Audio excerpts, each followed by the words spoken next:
Oi, bem-vinda a mais um Audiobook Chocolate. Eu sou a Rayane Canin e o livro de hoje é O Carniceiro, da Helena Urquhart. E vamos de descrição da capa do livro. É uma foto escura de um rosto com foco todo no olho. O olho é um tom de verde e na pupila a gente consegue ver o perfil de um homem com uma lanterna.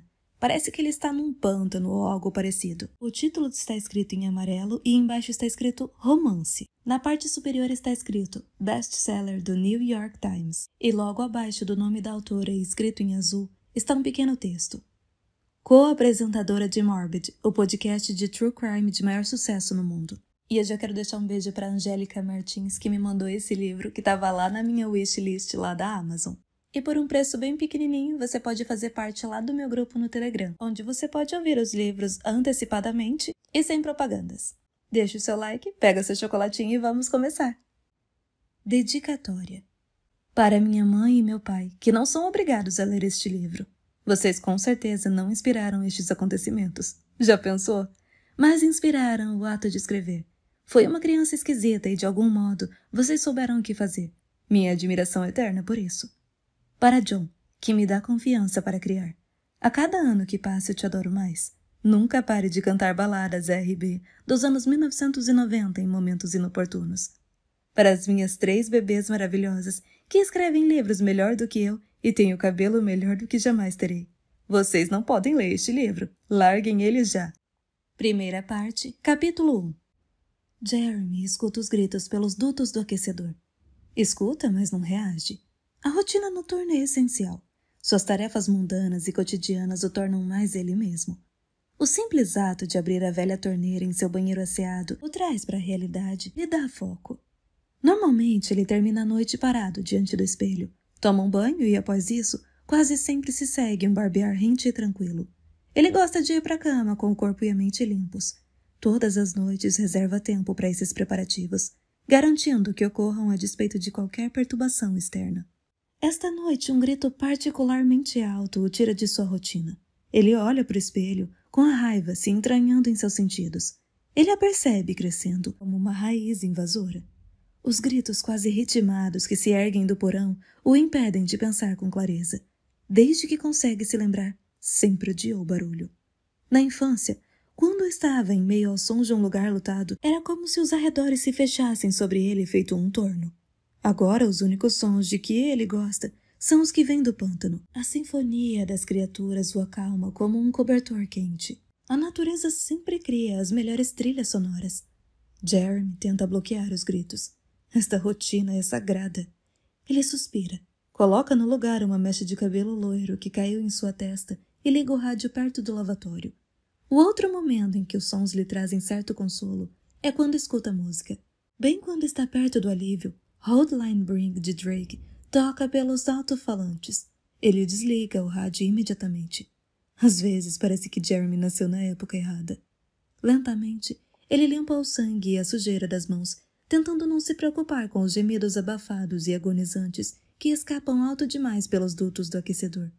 Ele olha para o próprio rosto no espelho com severidade. A cada ano, é como se suas maçãs do rosto se erguessem um pouco mais e se tornassem mais proeminentes. É uma consequência estranhamente satisfatória que o envelhecimento lhe traz, e ele se sente abençoado por isso. Muitas pessoas ajustadas admiram um crânio bem esculpido. A maioria nem chega a entender quão primitiva e sinistra é essa fixação em particular. Grande parte das pessoas não se permite ver o lado selvagem de uma psique que foi moldada há milhares de anos, a partir da necessidade geralmente brutal de seus ancestrais de sobreviver. Esses são os traços que a evolução considerou úteis. As pessoas são apenas tolas demais para entender que suas próprias predileções sugerem um caldo genético enraizado na brutalidade. Jeremy não parece alguém enredado na perversão. Ele se mostra inócuo e, às vezes, pode parecer totalmente saudável. É por isso que tudo funciona. Existe uma planta chamada Amorphophilus titanium, coloquialmente conhecida como flor cadáver. É grande, bonita e desprovida de qualquer mecanismo externo que sugira que ela é perigosa. Mesmo assim, quando floresce, a cada 10 anos mais ou menos, exala um odor que lembra carne podre. Mas sobrevive, prospera. Ele não é tão diferente da flor cadáver. As pessoas se reúnem em torno dessa curiosa planta, e ela de fato possui uma base de admiradores, apesar de suas peculiaridades. Amanhã é quinta-feira. As quintas são suas sextas, mas ele odeia de verdade quando as pessoas dizem esse tipo de coisa. Mesmo assim, desfruta do luxo de tirar as sextas de folga desde que começou seu 2º ano na Faculdade de Medicina da Universidade de Tulane. Ainda que tenha algumas aulas para acompanhar, as sextas-feiras são o início do seu fim de semana, que é quando ele consegue fazer grande parte do seu trabalho. E ele está particularmente animado, pois tem bons planos para os seus hóspedes atuais nesses dias. Claro que executar os planos em todo o seu potencial vai depender de sua capacidade de acrescentar mais uma pessoa ao grupo. Emily se juntaria a eles, seguramente. Foram semanas de análise depois que os dois começaram sua parceria no laboratório de biologia, e ele agora tem certeza de que ela garantiria o desafio que ele tanto deseja. Emily corre alguns dias por semana e não parece encher o corpo de lixo, então provavelmente tem energia. Ela mora com 2 colegas em Ponchatoula, onde alugam uma casa grande e antiga, fora do campus, além de uma disposição para revelar muito sobre si mesma para o seu novo parceiro de laboratório. Ela é competente, autoconfiante e inteligente, características que serviriam muito bem ao jogo dele. As demais companhias também têm seu valor, mas ele imagina que, depois da prolongada estadia em sua casa, não vão estar animadas para o fim de semana inteiro de atividades que ele planejou para o grupo. Seus outros 2 convidados já passaram por alguns incentivos desde que chegaram, no sábado à noite. Jeremy conseguiu envolver os 2 no Buchanan sem qualquer preparativo prévio. Em geral, ele levava algum tempo para conhecer seus hóspedes potenciais, como fez com Emily. Mas esses 2 caíram do céu. É como se o universo estivesse pedindo para ele cuidar do lixo. É claro que ele aceitou. Kate e Matt são dolorosamente normais. Carecem de qualquer senso de pensamento próprio e estavam mais do que ansiosos para ir à casa de alguém bem apessoado, apenas com a promessa de drogas. Os 2 agora sabem que fizeram uma péssima escolha. Jeremy escuta um gemido angustiado escapar mais uma vez pelo duto de aquecimento e percebe que está perdendo a paciência. Ele abandona seu ritual noturno e desce apressado a escada até o porão, onde estão seus hóspedes.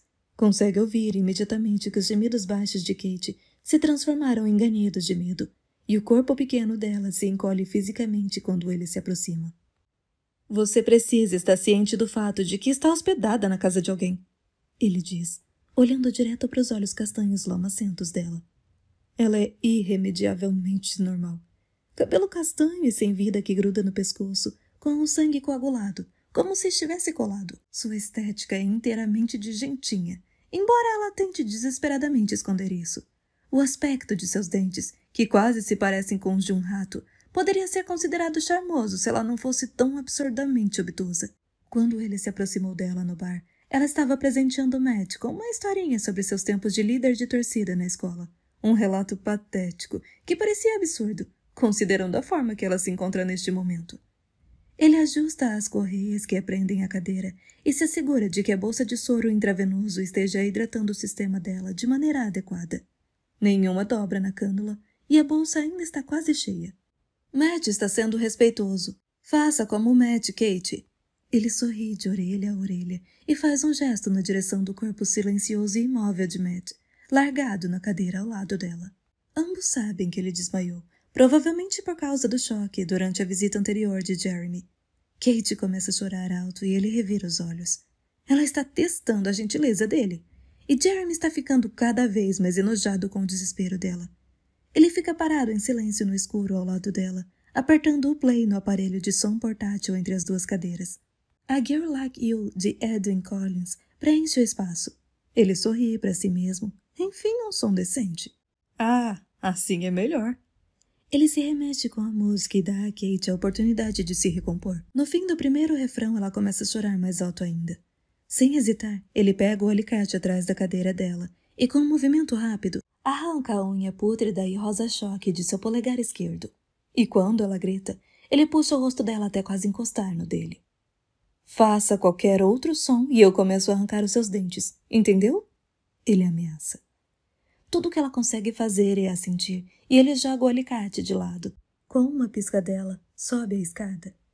Ele não foi criado com muita misericórdia. Na verdade, foi criado com quase nada. Seu pai era um homem duro, apesar de justo, que esperava certo nível de submissão em sua casa, tanto da esposa quanto do filho. Se Jeremy pegasse o pai numa boa hora, aprendia habilidades e lições duradouras, sempre por meio de instruções cuidadosas. Um mecânico de aviões na cidade. O pai de Jeremy mantinha em casa várias peças de equipamento aeroespacial. Embora não fosse um trabalho que exigisse educação formal, Jeremy sempre se orgulhou do fato de o pai trabalhar com aviões, e o tempo todo estava disposto a aprender sobre essa, que é uma das invenções mais significativas da humanidade. No entanto, se aparecesse no momento errado, Jeremy era recebido de forma cruel. Apesar da volatilidade do pai, todos os dias Jeremy ansiava pelo momento em que ele chegava do trabalho. Os dois não faziam muita coisa juntos, mas era isso que ele mais apreciava. Depois de passar o dia todo com a mãe, ele gostava do silêncio confortável que pairava entre eles enquanto assistiam alguma coisa na TV, antes da hora de dormir. Seus dias eram basicamente preenchidos com uma pesada dose de negligência temperada com alguns momentos de excesso de atenção da mãe. Como se ela não conseguisse regular sua afeição. Ela sempre era ou de mais ou de menos. Um descanso constante dos caprichos imprevisíveis de seus pais vinha dos livros, que sempre prenderam a atenção de Jeremy. Aos 7 anos, ele ainda não tinha entrado na escola. Por mais negligente que fosse, de vez em quando a mãe o levava à biblioteca na Avenida St. Charles. Eles sempre iam lá durante a semana, enquanto o pai dele estava trabalhando. Jeremy não entendia, naquela época, que sua mãe levava o único filho à biblioteca a fim de poder manter seu caso com um dos bibliotecários. Mas ele absorveu as lições sobre enganação que esses passeios proporcionavam. Aprendeu desde cedo a nunca contar para o pai que a mãe o deixava sozinho vagando pelas estantes, enquanto ela se retirava para uma sala nos fundos com o Sr. Carraway. Mais importante ainda, ele ensinou a si mesmo a roubar. Levava livros para casa, no casaco ou na mochila, sabendo que a mãe não iria verificar. Hoje, Jeremy tem quase certeza de que os funcionários simplesmente olhavam para o outro lado por pena dele. Mas naquela época, sentia como se estivesse envolvido em furtos semanais. De vez em quando, a Sra. Knox, uma das bibliotecárias, tentava conversar com ele. Um dia ela ousou perguntar se estava tudo bem em casa e a voz dele tremeu de preocupação. Ele não respondeu e, em vez disso, pediu para ela um livro sobre lobotomia. Fazia pouco tempo que ele se encantara com esse procedimento médico arcaico e com seu praticante mais entusiasta, o Dr. Walter Freeman. No fim de semana, o pai assistira à reprise de um episódio de Frontline, chamado Mentes Fraturadas. Era um olhar chocante sobre o sistema de saúde mental e destacava um método para lobotomizar pacientes diagnosticados com diversas doenças, em especial a esquizofrenia, cortando o circuito presumido ou a rede de circuitos que, acreditava-se, era responsável pelo comportamento atípico do paciente. A lobotomia pré-frontal do Dr. Freeman atraiu demais sua atenção. A alcunha lobotomia com picador de gelo era um apelido excepcionalmente provocativo. Evocava imagens de um cirurgião imaculado, incomodado pelo desejo de explorar a mente doente. Mais tarde, em 1992, quando ouviu o termo lançado de maneira descuidada no noticiário, como um método que o serial killer Jeffrey Dahmer usava para subjugar suas vítimas, Jeremy ficou enojado. Dahmer era tão perturbado que pensou que poderia fabricar seus próprios zumbis, injetando produtos de limpeza e ácidos no cérebro das vítimas. Era um imbecil. Chamar o que ele fazia de lobotomia era como chamar o que Ted Bundy fazia de namoro. Jeremy praticamente podia ouvir o Dr. Freeman se revirando no túmulo. Jeremy era uma criança que ansiava por conhecimento e, cronicamente pouco estimulado, saciava seu apetite por meio da experimentação. Um dos primeiros conselhos do pai ecoou em sua mente ao longo dos anos. Quer aprender sobre alguma coisa, filho? Você tem que pegar essa coisa e abrir para saber. Capítulo 2. O ar da Louisiana parecia impenetrável, mesmo tão cedo. A patologista forense Ren Muller ainda está piscando para acordar direito quando desce de seu carro, na noite abafada. Ela olha para o relógio e se encolhe, pensando como seria bacana se os criminosos pudessem deixar de lado seus negócios nefastos às 2 da manhã pelo menos por alguns meses. Ela pisa em algum tipo de vegetação espessa e encharcada, firmando-se nas raízes expostas de um cipreste calvo ali perto. As ranhaduras do tronco parecem capazes de engoli-la, como se fossem as mãos de alguma criatura antiga e folclórica do pântano. Ela para, esperando que os olhos se acostumem à luz artificial mais à frente. As lanternas de 3 policiais apontam para baixo, para algo que está na beira da água. Os fachos de luz atravessam a escuridão, fazendo tudo ao redor ganhar uma camada negra ainda mais grossa. O contraste é bem-vindo. Ajuda a cena a ter foco. O corpo seminu da mulher morta está amontoado sob uma quantidade substancial de mato alto que se alinha à margem da água. Sua cabeça e ombros estão completamente submersos nas águas escuras e lamacentas. O restante do corpo está de bruços, ondulando pelo mato. A mulher é alta e tem peso mediano. Quando olha por sobre o ombro, Ren consegue ver os legistas assistentes vindo logo atrás dela, carregando uma maca. Mesmo sendo 3, vai ser difícil tirar o corpo deste pântano sinistro. Apenas 2 semanas antes, os investigadores retiraram o corpo em decomposição de outra jovem que estava atrás do bar 12mm. Ela foi encontrada de bruços em meio a uma poça, encharcada com a água fétida do pântano. Enquanto supervisiona a área, Ren não pode deixar de pensar nos paralelos, e ainda que o alarme soe imediatamente, ela o contém. Ela sempre recebe um corpo sem viés ou expectativa. No entanto, mesmo enquanto se concentra totalmente nesta mulher não identificada em particular, Ren faz uma anotação mental para procurar objetos escondidos deixados pelo assassino. Quando a vítima do assassinato anterior foi encontrada há 2 semanas, foram descobertas várias páginas amassadas de um livro enfiadas em sua garganta. Estavam encharcadas e quase inteiramente legíveis, mas uma página com a informação Capítulo 7, quase invisível, estava praticamente intacta. Ren se aproxima com cuidado da cena do crime. A mulher não identificada está sem blusa, usando apenas um jeans sujo e um sutiã azul. Há uma grande laceração horizontal em seu estômago.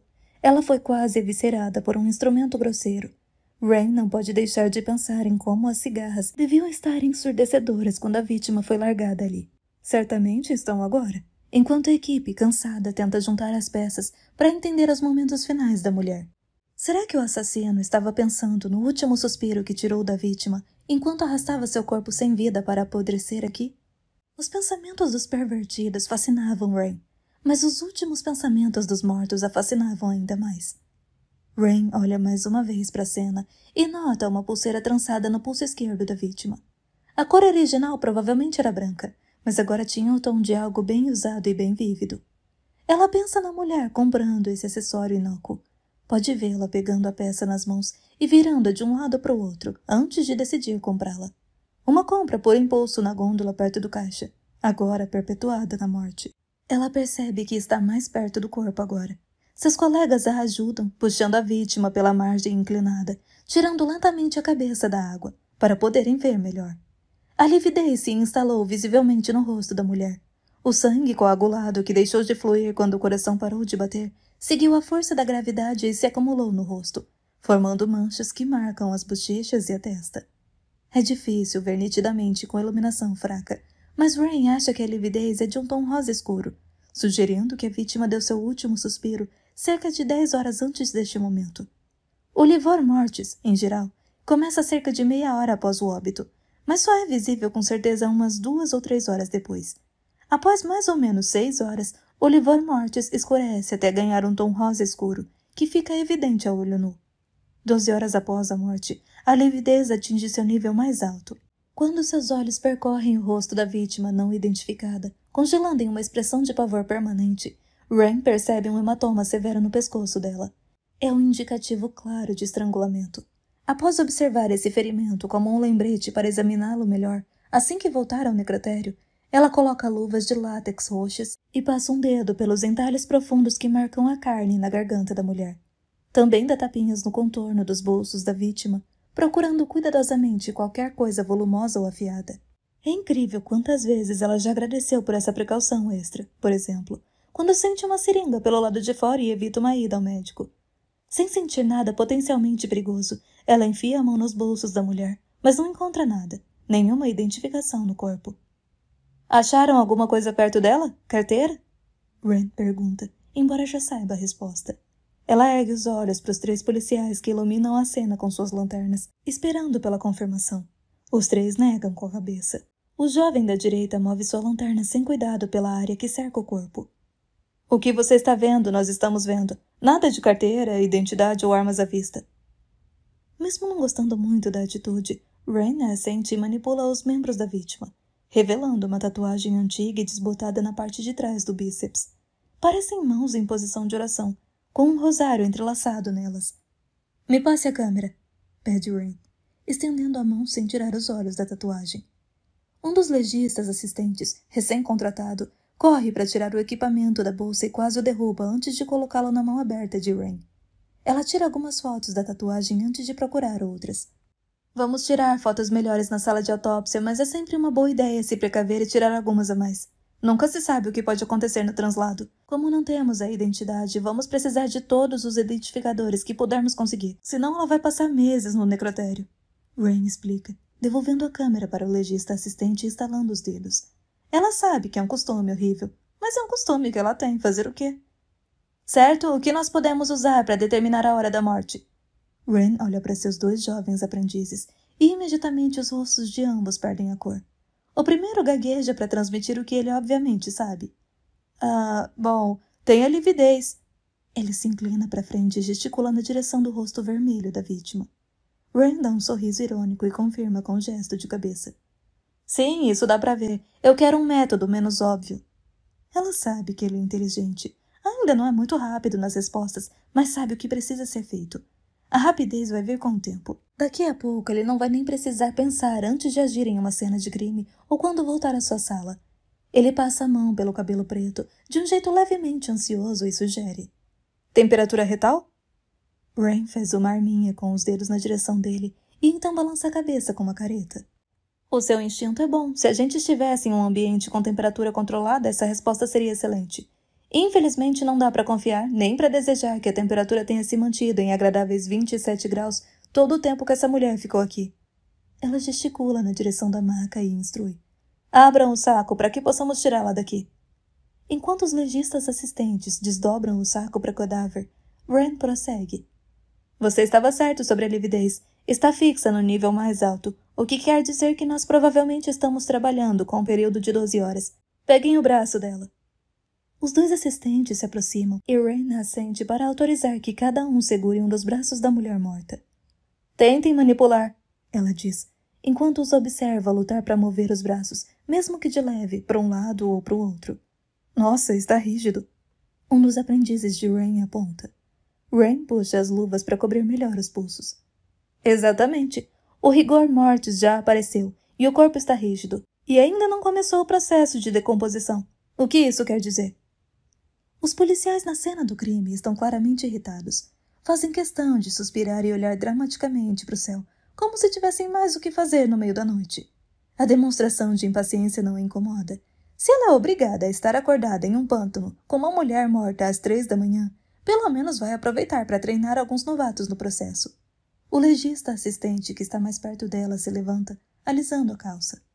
Bem, isso se encaixa no período de 12 horas. Poderia ser um tempo ainda mais longo, chegando até 30 horas com esse tipo de rigidez. Esse é o cara. A confiança crescente do rapaz é promissora. Com a quantidade de casos que tem, Rain pode usar toda a ajuda competente que conseguir encontrar. Bingo! E olhem o que temos aqui, ela diz, e aponta para a nuvem de moscas negras que todo mundo fica afastando do rosto. Eu sei que tem insetos demais neste lugar, mas essas aqui são varejeiras. Elas chegam primeiro no cadáver e botam ovos que eclodem em larvas. Não temos larvas ainda, mas os ovos já foram depositados a esta altura. Isso tudo ainda nos deixa dentro do período de tempo estimado. Parece que o assassino pode ter feito isso até mesmo no meio do dia. Quem quer que seja, é um desgraçado. Os novatos estão desempenhando o papel de alunos atentos, mas o jeito como ambos apoiam o peso do corpo em uma perna e depois na outra, balançando-se de leve para se manterem despertos, é um recado para Rain de que sua plateia já se dispersou. Antes que eles se virem para ir embora, um jovem policial os chama para perto da fileira de árvores. Ele segura uma lanterna, apontada para baixo e exclama. Ei, achei algumas roupas aqui. Rain não consegue conter a risadinha que escapa de seus lábios enquanto comenta, sarcástica. E pensar que vocês já estavam de saída. O policial de antes a encara com indignação antes de caminhar em direção às árvores. Rain a segue, fazendo sinal para os técnicos ficarem onde estão com o cadáver. Quando se aproximam da área iluminada pela lanterna, alguns objetos fora de lugar entram em foco. Embaixo de um arbusto é possível ver uma camiseta amarela imunda, dobrada com cuidado, com um par de chinelos pretos em cima. Uma foto é tirada antes que um policial pegue cada um dos itens e o coloque em um saco para coleta de evidências. Quando a camiseta é desdobrada, alguma coisa cai no chão com um pequeno baque. É um livro? Rain questiona, enquanto se abaixa e acende sua pequena lanterna também. Diante dela está uma brochura intitulada O Carniçal. Uma inspeção minuciosa revela se tratar de uma antologia de contos de terror. Alguém atrás dela tira uma foto e Wren levanta o livro quando fica em pé. Ela o vira nas mãos e o estende para os policiais que estão na sua frente. Já ouviram falar desse livro? Todos negam com a cabeça. Um deles estende uma mão enluvada para pegá-lo. Vocês acham que é da vítima? Ele pergunta, abrindo as páginas distraidamente. Acho que nós vamos descobrir. Wren retruca, observando o policial guardar o livro em um saco junto com as roupas para ser processado. Ela dá meia volta, afundando no chão encharcado sob seus pés. É com um tap audível que liberta o pé o suficiente para conseguir voltar para perto da maca. Ela ajuda os assistentes a colocarem a vítima no saco e depois na maca, notando a lividez da moça novamente antes de tirar as luvas. Sob uma luz diferente, parece ser um tom ainda mais vivo de rosa. Ela caminha com cuidado de volta para o furgão, com o corpo e os 2 técnicos logo atrás. Abrindo a porta de trás do carro, ela espera que a equipe atravesse o terreno irregular e, em silêncio, se assusta com a ideia de ter mais um corpo não identificado em seu necrotério. Quem está sentindo sua falta agora? Ela pergunta baixinho, quando a vítima passa diante dela. Um policial ali perto dá uma risadinha. Algum corpo já respondeu para você? Ele provoca. Wren olha bem nos olhos dele antes de fechar a porta traseira com força e seguir até o lado do motorista. Você ficaria surpreso se soubesse quantos segredos os mortos já me contaram. Capítulo 3. As manhãs são boas. Jeremy anseia por uma xícara de café forte e sempre faz questão de tomar café da manhã. No geral, o restante do dia é disperso e imprevisível, com as pausas para o almoço gastas fazendo pesquisas, então ele nunca tem tempo para refeições completas.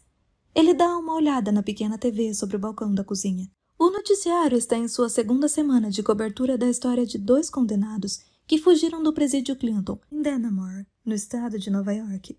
Até mesmo na Louisiana, as pessoas estão cativadas pela história de um funcionário da prisão devotado que ajudou 2 assassinos condenados a fugir, como se fosse o filme Um Sonho de Liberdade, na vida real. Enquanto assiste a TV, Jeremy prepara ovos mexidos e os come com linguiça de peru. Ele já pensou em se tornar vegetariano, pelos benefícios à saúde, mas não consegue racionalizar isso direito. Tem mais consideração e respeito com os animais que com a maioria dos membros da sua própria espécie, sobretudo pela capacidade que eles têm de sobreviver assim que chegam ao mundo. A empatia não entra na equação, e é por isso que ele não sente a necessidade de se privar de uma fonte fácil de proteína. Depois de limpar seu prato, ele vai lá para baixo para ver como estão seus convidados. Kate está estranhamente quieta. Acho que ela dá valor àqueles dentes. Ele pensa consigo mesmo. A mão esquerda dela está coberta com sangue que pingou e secou ao redor da perna da cadeira e no chão. Ela está largada em uma posição de auto-relaxamento, que o faz ter um desejo intenso de incomodá-la. Infelizmente, ele já está atrasado e não tem tempo para prazeres irrelevantes esta manhã. Em vez disso, ele lhe dá uma piscadela. Ao vê-lo, Matt começa a dar um chilique cheio de testosterona, cuspindo e xingando enquanto tenta libertar os braços das correias que o prendem à cadeira. Jeremy percebe que Matt passou a noite tentando deslocar a cadeira do piso do porão, mas tudo o que conseguiu fazer foi estilhaçar parte de uma das pernas do móvel. Todas as cadeiras foram cimentadas na fundação há muito tempo. Não vão a lugar algum. Por uma questão de diligência, pensa por um momento qual seria o plano de Matt se por um milagre ele conseguisse mover a cadeira. Mas rapidamente decide não perder tempo. Matt é estúpido demais e está cada vez mais fraco, portanto é incapaz de derrotá-lo. Ele verifica as bolsas de soro intravenoso e começa a reabastecê-las, enquanto Matt faz sua melhor personificação de cara durão. Juro que vou te quebrar, seu bicha! Ele grita, espalhando cuspe no rosto de Jeremy. Ele pensa em usar o alicate nos dentes da frente de Matt, mas não tem outra camisa limpa passada para trocar agora. Além disso, é difícil sentir algo além de nojo de um homem sentado no próprio mijo e ainda usando palavras como bicha. Em vez disso, ele responde agressivamente, agarrando o rosto de Matt e plantando um beijo profundo bem em sua boca, além de morder seu lábio inferior com força suficiente para ouvir um estalo satisfatório. Às vezes ele se permite ceder aos instintos hedonistas e raramente se arrepende. Você veio para cá por vontade própria. Se lembre disso! Ele rosna quando a boca de Matt se enche de sangue. Matt cospe e grita de maneira incoerente, enquanto Kate choraminga baixinho ao lado dele. Jeremy sorri em resposta, enquanto se dirigiu ao andar de cima, usando um lenço para secar o sangue de Matt de sua própria boca. Dá uma última olhada em sua aparência no espelho do corredor, arruma uma mecha de cabelo loiro no lugar e sai pela porta. Seu trabalho diário é inserir dados e o faturamento de uma empresa de armazenamento e logística. É tão chato e estúpido quanto parece. E ele odeia ter que passar grande parte de sua semana adicionando números em um programa de computador. Hoje ele chega ao hall de entrada da Lovett Logistics depois de deixar uma atmosfera densa do lado de fora. O verão na Louisiana faz caminhar pelo estacionamento parecer um passeio em cima de manteiga quente. Pesado, úmido e opressor. Lá dentro, ele sente o corpo lutar para se aclimatar ao ar frio enlatado que sai em todas as direções. Entre o ar-condicionado usado em excesso, os idiotas boca aberta da empresa e a consciência de que será obrigado a ficar enfurnado nessa lata de sardinha pelas próximas horas, tudo é um completo pesadelo para ele. Ele enfia a mão na bolsa e percebe que esqueceu o cartão de identificação que lhe garante acesso ao edifício, graças à distração promovida por Kate na noite passada. Com um suspiro baixo, ele se aproxima da mulher atrás do balcão da frente.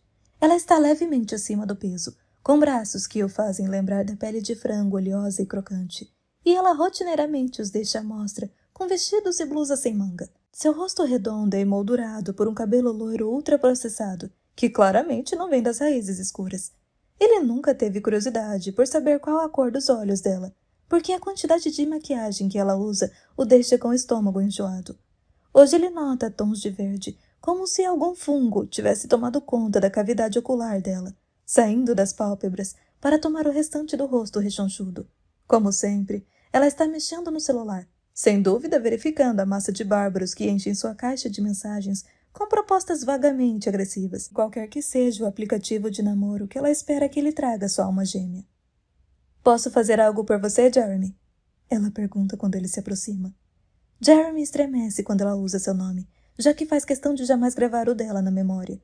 Ele força um sorriso amistoso e apoia o cotovelo no balcão diante dela.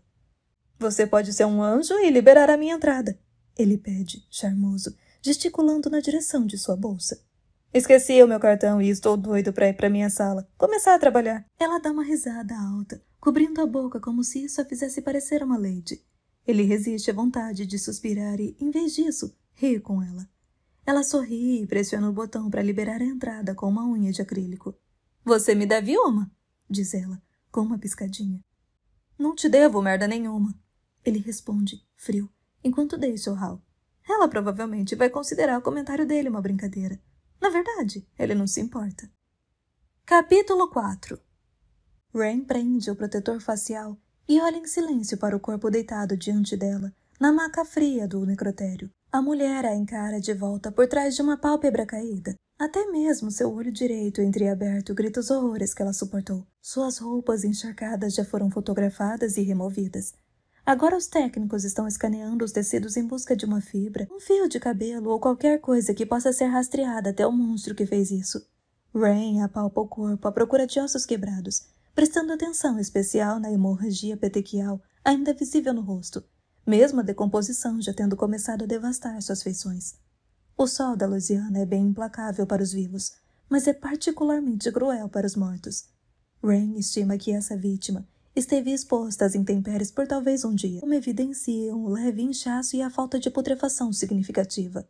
Ela observa um hematoma ao redor da garganta, onde múltiplas ligaduras se entrelaçaram e cortaram profundamente o tecido ao redor da laringe.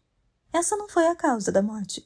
Além do ferimento no estômago, que Rain aposta ter sido o golpe fatal, o hematoma no pescoço indica fluxo sanguíneo, o que só ocorre quando o coração está batendo. Esta pobre garota foi estrangulada mecanicamente, sem a intenção de morte. O estrangulamento brutal foi apenas uma coisa que o assassino gostou de fazer antes de finalmente lhe dar o alívio da morte, de uma das maneiras mais dolorosas que se pode imaginar. A ferida no estômago, que atravessa todo o abdômen, é irregular e profunda. O sangue coagulou dentro do ferimento, o que indica que o assassino o infligiu enquanto a vítima ainda estava viva. Entre o rigor mortis, que ainda permanece em alguns de seus músculos, e a temperatura do fígado, a morte se deu nas últimas 36 horas, mais ou menos. Infelizmente, a lividez pós-mortem, que ela determinou na cena do crime, indicava um período um pouco menor. Ela esperava que essas manchas fossem vermelho escuras, azuis ou roxas, mas o sangue acumulado sob a pele da vítima é de uma coloração rosa bem forte. Wren franze o senho diante da discrepância, mas decide continuar com o exame. A lividez também é útil para determinar se alguém moveu o corpo depois da morte, como foi o caso da vítima que está sobre a mesa de Wren. O sangue que parou de fluir depois que o estômago da mulher foi rasgado se acumulou do lado direito do quadril, no rosto e em pequenas áreas do braço direito. A vítima ficou deitada desse lado depois da morte. Também havia sinais de sangue acumulado na lombar e nos ombros, então ela ficou de costas em algum momento também. Dadas as cores mais profundas da lividez do lado direito, é seguro deduzir que ela morreu deitada desse lado e que depois foi colocada de costas. Esses detalhes se juntam como um quebra-cabeça bem encaixado, mas a cor da lividez ainda faz Wren hesitar. O detetive John LaRue entra na sala, colocando uma máscara e uma luva de látex na mão direita. Seu maxilar anguloso está encerrado e seus olhos profundamente azuis, a única coisa visível por sobre a máscara, parecem fazer 1 milhão de perguntas. Wren ergue os olhos rapidamente quando ele entra na sala de autópsia. Ela consegue ler as expressões dele imediatamente, depois de anos trabalhando juntos. Ele está sobrecarregado e espera por respostas. Me diga que você tem alguma coisa para mim, Muller. Ele pede, enquanto ajeita o cós da calça e apoia as mãos nos quadris. Wren hesita um instante, antes de erguer os olhos. Ele a refrigerou. Capítulo 5. Sentado em sua mesa, Jeremy liga a tela do computador e coloca o café e o celular ao seu alcance. Ele prefere iniciar o dia com uma passada geral pelos sites de notícias e pelas redes sociais. Hoje, a página principal do Times-Picayune chama sua atenção. Buscas por homem e mulher de Nova Orleans desaparecidos se intensificam, enquanto amigos continuam em vigília. Mal consegue conter a gargalhada. As vigílias sempre o fascinaram.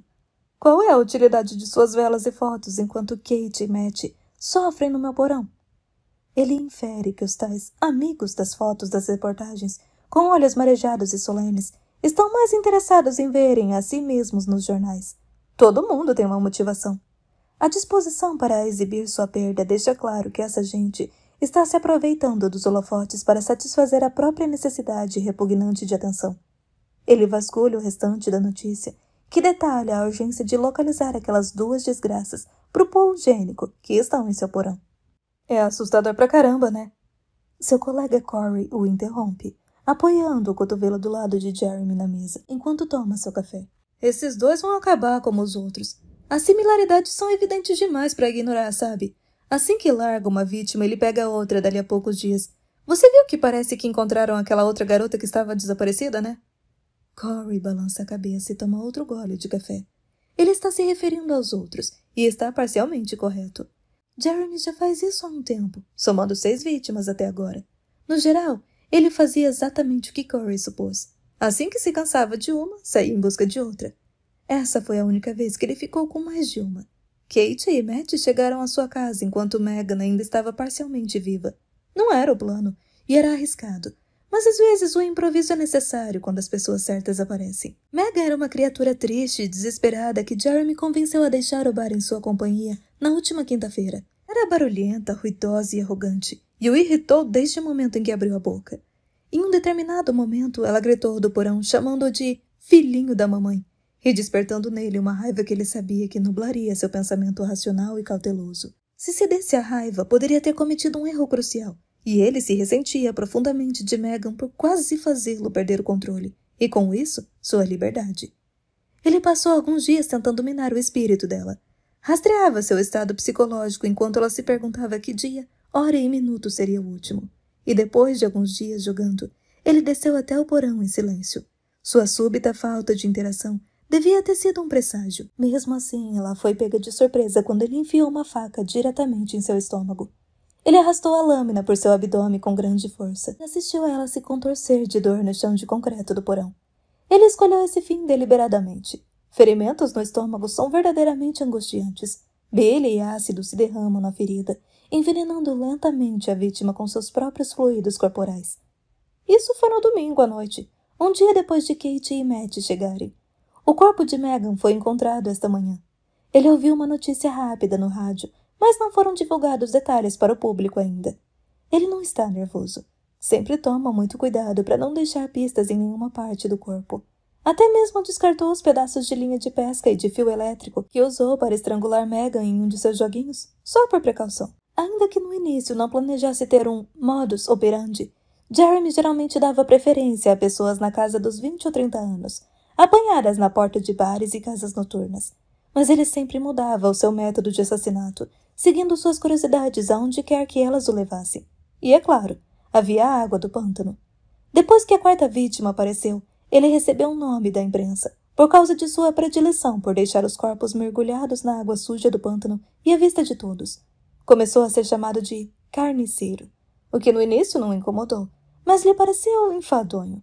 Nos últimos tempos, ele começou a ficar entediado com essa rotina estagnada. Mais ainda, se está se tornando previsível, está se aproximando de ser pego. Já está pronto para tentar alguma coisa nova. Jeremy sai de seu devaneio e gira a cadeira para encarar Corey. Você acha? Pergunta Jeremy. Corey ri, esticando a mão para gesticular na direção da parte da notícia que detalha a duração atual do desaparecimento de Kate e Maddie. Acho sim, esses dois idiotas estão desaparecidos faz quase uma semana. Já era. Melhor já enfiar eles na lama do pântano e dar um nome certo às coisas. Jeremy não pode deixar de sorrir para a franqueza de Corey. É revigorante ouvi-lo expressar tanto desdém pelos seus hóspedes quanto o próprio Jeremy sente. Pode ser que você esteja certo, cara. Ei, pelo menos se eles aparecerem, isso vai dar um fim em todas aquelas velas e orações. Não aguento mais essas putas que querem ficar famosas, desesperada para chamar a atenção das câmeras. Sugere Jeremy, testando os limites da apatia de Corey. Corey dá uma gargalhada, balançando um pouco o corpo para frente e assentindo. É isso aí, ele exclama. É o que eu estou dizendo. Até o fim de semana eles vão virar comida de minhoca. Ele quase acertou na mosca, o que deixa Jeremy um pouco desapontado. De todo modo, já estão de olho em mim, então é melhor eu começar a fazer valer o meu salário. Corey revira os olhos. Jeremy percebe que o gerente está espiando os dois, aproveitando o pouco poder que mantém sobre aquele reino. Corey dá uma batidinha de leve na divisória com a mão fechada, acrescentando. Quase esqueci. Vou cantar no karaokê de sábado à noite no TAP. Dê uma passada se estiver livre. Preciso de toda a plateia que conseguir. Jeremy confirma com um gesto de cabeça. Tá bom, cara. Vou tentar dar uma passada. Boa sorte. Com isso, Corey dá uma corridinha para a própria baia e Jeremy volta ao trabalho. Capítulo 6. Rain está frustrada. Corpos não identificados em seu necrotério a irritam infinitamente, em grande parte por sua própria necessidade neurótica de finalizar o que começou e de tirar itens de sua lista de tarefas. Ela não gosta de deixar trabalhos inacabados, especialmente quando é lembrada disso a cada vez que abre a porta da geladeira. Além da irritação administrativa, essas mulheres não identificadas trazem consigo uma tristeza pesada. Rain as vê à noite, quando fecha os olhos. Ela escuta as mulheres lhe pedindo para lhes dar um nome, para dar uma conclusão a suas histórias. Não dá para deixar de lado o terror de saber que o ente querido de alguém está ali, sem ser reivindicado, em um frio saco para cadáver. A solidão dos corpos não identificados a assombra. Nada é pior do que ser esquecido. Ela transformou em missão nunca deixar que as vítimas sem identificação permaneçam assim por muito tempo. Leroux passa a mão enluvada pela lividez rosa no braço direito do cadáver e olha para Rain. Então ele está tentando sacanear com a hora da morte estimada, declara, em vez de perguntar. Rain não tira os olhos da mulher. Tentando, conseguindo, ela responde, balançando a cabeça de maneira distraída, antes de se virar para encaixar uma nova lâmina no cabo do bisturi. Essa é uma coisa bizarramente específica, sabia? Quantos desses idiotas por aí sabem que você pode estimar essa hora? Rain não responde, e em vez disso faz uma incisão para começar a evisceração. Ela balança a cabeça com raiva.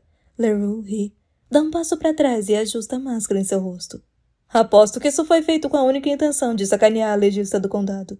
Ele brinca e inclina a cabeça. Você está dando crédito demais para esse cara. Pela minha experiência, essa gente é idiota em pele de lobo. Rain interrompe a incisão e o encara com uma expressão irritada. Eu nunca disse que era a única intenção dele. Só não gosto que minhas habilidades sejam testadas por um babaca covarde que pensa que é o Hannibal Lecter ou coisa parecida. Ela pega uma ferramenta que parece uma tesoura para podar cerca viva e corta cada costela, começando de baixo e subindo até a clavícula. A força e o som dos ossos se partindo são a catarse perfeita sempre que ela se sente frustrada. Os ossos densos da clavícula exigem uma força extra para se quebrar, uma tarefa que ela aprecia no momento. Bem, então você vai odiar esta nova informação. Leroy dá um passo para o lado, permitindo que ela se aproxime do lado esquerdo da caixa torácica. Ela resmunga, sem parar o que está fazendo. Diga logo! Ela sibila, entre os sons agudos dos ossos se quebrando. Ele silencia o celular que começa a tocar e se recosta no balcão. Nós temos quase certeza de que estamos com um serial killer nas mãos. Sério? Ela exclama, fingindo incredulidade. Ele permanece em silêncio, mas olha para ela com uma expressão pétrea em resposta.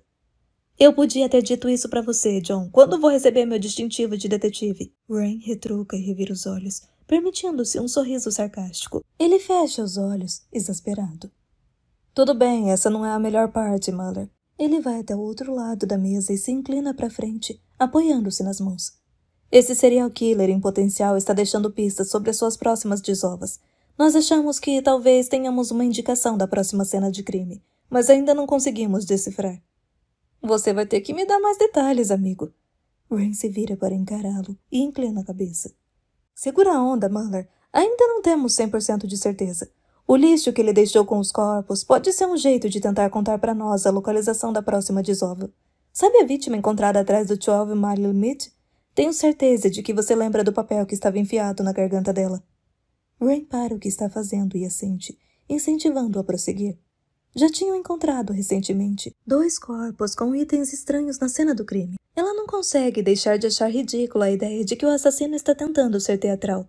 Já não é drama o suficiente tirar uma vida?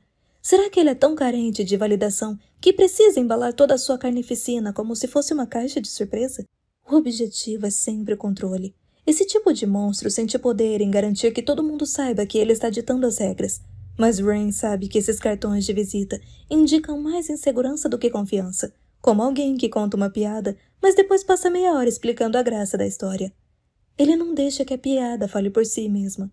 É um comportamento desesperado e desconfortável. Um subterfúgio usado apenas pelos assassinos de reputação mais patética. Demoninhos obsessivamente narcisistas que exigem ser aplaudidos de pé. Dennis Rader, também conhecido como BTK, não se contentava em perseguir, brutalizar e assassinar mulheres inocentes em seus lares na década de 1970. Sua impaciência pela infâmia o fazia telefonar para a polícia para levá-la à cena de crime. Quando se cansou de simplesmente reportar seus feitos, começou a escrever cartas e poemas para a imprensa e a deixar pequenos e estranhos dioramas dos assassinatos para a polícia em toda a cidade. No fim, a sede de atenção foi sua ruína. Ele se tornou tão descuidado em sua pressa de ser manchete dos jornais que chegou a perguntar para a polícia se ela seria capaz de rastreá-lo por meio de um disquete. A polícia disse que não. BTK acreditou. Ele se julgava poderoso e intocável a ponto de até mesmo a polícia se curvar às suas aspirações burlescas. Estava errado. O laboratório conseguiu ver o que tinha ali, pelo menos parcialmente. Era o 7º capítulo de um romance barato. Pergunta rápida? Em que pântano nós encontramos nossa segunda cena de crime? Pântano 7 Irmãs, responde ela, de forma contemplativa. Mas não é aquele tipo de conexão tênue? Concordo, é estranho, mas... Leroy ergue um dedo para fazê-la parar de falar, antes que ela possa completar seu raciocínio. O livro que foi encontrado na cena do crime no Pântano 7 Irmãs tinha um capítulo arrancado dele, capítulo 7, e nós confirmamos que era o mesmo livro. Ele parece satisfeito consigo mesmo, antes de gesticular na direção do que costumava ser um ser humano. E isso não é tudo. Um pedaço de papel rasgado estava enfiado na roupa dela. Estamos procurando qualquer indicação da próxima cena do crime. Coloquei todo o meu pessoal nesse trabalho, mas fiz uma cópia para você também. É bom ter mais um par de olhos nisso. Ele tira um papel do bolso de trás e o desdobra antes de colocá-lo no balcão diante de Rain. Ela tira as luvas e inspeciona a cópia. Esse padrão de flor de lis... Rain se inclina sobre a maca que contém o corpo da vítima e aponta para o padrão que margeia parte do papel rasgado. Ele é opaco ou tem brilho? É meio brilhante. Qual é a palavra? Ele fecha os olhos com força e levanta o punho antes de apontar um dedo. Iridescente. Meio que em relevo também. Ela assente e continua a estudar a fotocópia. O que é esta outra coisa aqui? Ele se inclina de leve para frente, enquanto ela ergue o papel na direção da linha de visão dele. Ah, essa é uma cópia do cartão da biblioteca do livro. Como eu disse, mais olhos sempre enxergam mais coisas. Philip Trudeau? Esse nome parece tão familiar. Rain reflete, encarando o sobrenome escrito no cartão da biblioteca. Bem, infelizmente acabou sendo um beco sem saída. Leroy lamenta, gesticulando. Sim, não sou detetive da homicídios, Mas minha intuição civil me diz que quando um criminoso escreve o nome e o número na cena do crime, provavelmente é bom demais para ser verdade. Sim. Nós demos uma olhada em Philip Trudeau. Mora em Massachusetts. O cara não vem para Louisiana desde que saiu do ensino médio, então faz mais de 20 anos. E esse livro estava na biblioteca pública de Lafayette até 10 dias atrás, explica Leroux. Ele verifica mais uma vez seu celular e suspira. Preciso atender, mas continue pensando. Oi, tô de volta. E aí, gostou do capítulo? Se quiser ouvir o livro completo, entra no nosso grupo prêmio no Telegram. Te espero lá. Beijo, até mais.